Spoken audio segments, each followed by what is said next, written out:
Bakit sa salamin lumapit isang mukhang adik? Ang mga paa ay di mo magamit. Nagsawa sa buhay na kawawa, isang maling napana na napalakas sa pinsang may tama.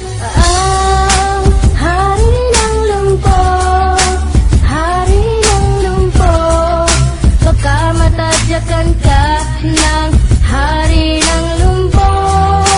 Hari ng lumpo, hari ng lumpo, baka matadyakan ka ng hari ng lumpo.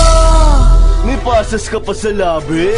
Gusto mo na maghari sa mga lumpo? Minsan sa isang lugar sa Maynila, may taong isang siga, ngunit pa ay mahina. Di makapaglakad pagkat paa ay kay bigat. Kahit pilitin ay hindi na maiunat ang ugat na umurong.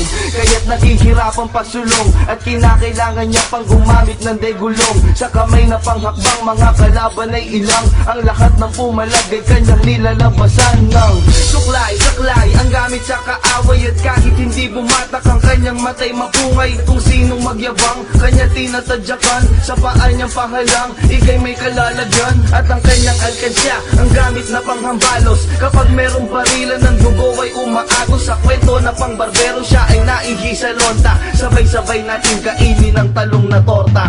Bakit sa salamin lumapit isang mukhang adik?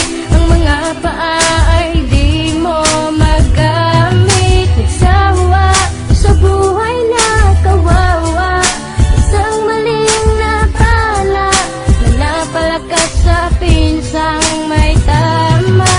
Ang hari ng lumpo, hari ng lumpo, baka matadyakan ka ng